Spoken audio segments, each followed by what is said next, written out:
Čau Tome. Takže jdu konečně splnit tvoji výzvu, kterou jsi mi zadal.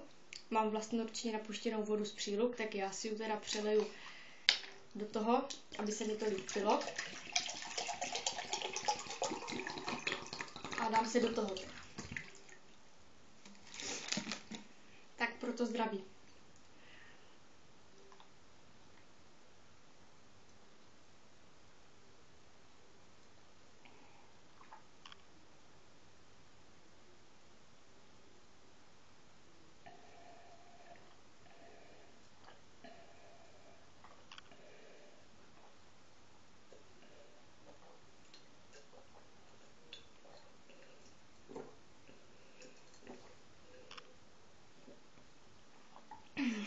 Tak, byla dobrá.